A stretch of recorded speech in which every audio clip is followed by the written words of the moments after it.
Nu skal vi se et indslag fra Nordting. The Northern Assembly is happy to announce that we will be visiting Greenland and Nuuk.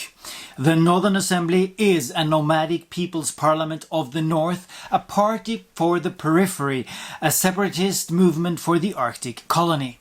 And what better place for a Northern Assembly than Greenland and Nuuk, the essence of the Arctic. So, we are looking forward to hearing what the people of Nuuk think of oil drilling in the Arctic, American military bases, Danish rule, and the so-called apostle of Greenland, Hans Egede, who is also celebrated where we come from in the north of Norway.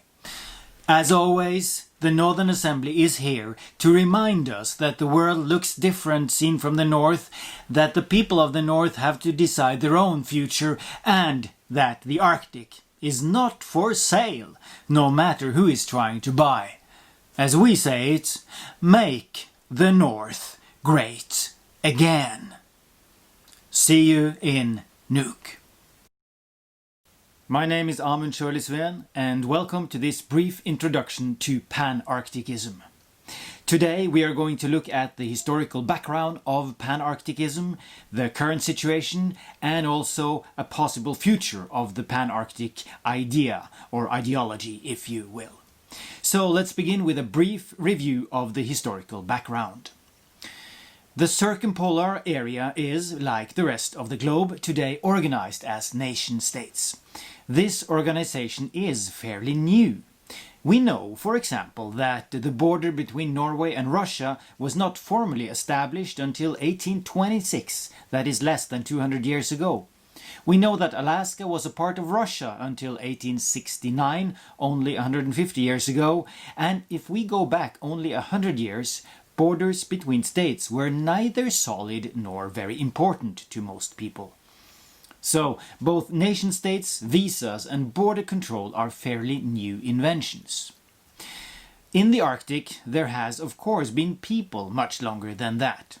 We estimate that the first people came to Alaska around 20,000 years ago, to northern Scandinavia at least 10,000 years ago, and to Greenland about 5,000 years ago. And historically, the contact between these people have been good.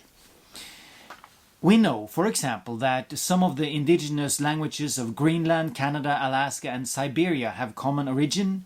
We know that Iceland was populated by seafarers from Norway, who also crossed over to Greenland and Canada. We know that the priest Lars Levi Lestadius created a wave of religious revival across borders with congregations in both Sweden, Finland and Norway in the 19th century. And we know that several Sami communities, Sidas, were located on both sides of what is now the border between Norway and Russia. So, the contact across has been extensive. But today, the North is divided and organized in nation-states extending from north to south, with capitals in the south. Both Norway, Sweden, Finland, Russia, Canada, Denmark with Greenland and the USA with Alaska are organized this way. Territories in the north, capitals in the south. And these states, of course, have strict control over their territory and their borders. They form cultural entities with limited contact between them, so the northern regions therefore no longer relate across east-west, but to their capitals in the south. It is today, for example, not possible to travel from Alaska to Canada by plane. You have to go via the lower 48, the American mainland. Even domestically in Canada, it is difficult to travel across the northern states. So, communication run north-south. The national cultural communities run north-south. Our mental maps are organized north-south. And not just our mental maps, also our physical maps. When the world is visualized, the Arctic is always deformed and divided, often beyond recognition. The maps do not give us the impression that this is a connected area. But it is, of course, entirely possible to create maps that show the Arctic as one cohesive unity, even as the center of the world. We just never see this.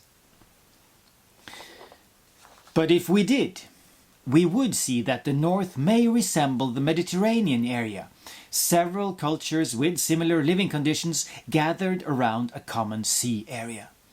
And it is against this backdrop that we need to see the idea of the Pan-Arctic emerging. We can also draw parallels to Africa around 100 years ago. Around 1900, Africa experienced a political awakening, launching the idea of Pan-Africanism, community and solidarity among all Africans across nations, rebellion against the colonial powers, and the aim of uniting all Africans in one global community. And in the same way, we can see Pan-Arcticism, an ambition to create unity and build community and identity across the North. So, Pan-Arcticism is based on 1. The experience that the national contract just isn't good enough, that the nation-states do not take proper care of the northern regions, and therefore these regions of course have limited loyalty to the capital. 2. An experience of cultural community across the borders of the North. 3. An experience of shared natural living conditions, climate, etc., of course. And 4, an experience of shared political living conditions, living in areas with colonial features being defined as periphery in the national discourse. In Alaska, people have the same experience as people have in the north of Norway. The capital doesn't understand life in the north. In Alaska, the idea of independence is strong. In Greenland, people are discussing a breakup with Denmark. In the north of Norway, voices are constantly calling for a new independent state. So, when Donald Trump wants to buy Greenland, this resonates across the North. There is a feeling of community with the Greenlanders when they face American supremacy. Pan-Arcticism rests on these shared experiences.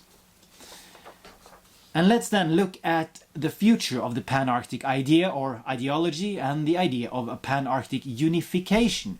Is there any realism here, or is this just airy thoughts of circumpolar dreamers? Let's look at what we need to have in place to achieve a Pan-Arctic unification. So first we have natural preconditions. And we know that the Arctic region is rich with natural resources, fish and other marine resources, oil, gas and minerals. And we know that this region has about 4 million inhabitants. So this should definitely be sustainable, also financially. Second, we have cultural preconditions.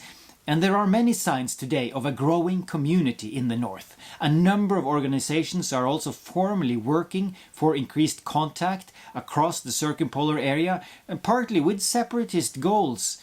For example, the Arctic Council, we have the Inuit Circumpolar Council, the Arctic Arts Summit, and we have of course the Northern Assembly, Nordting.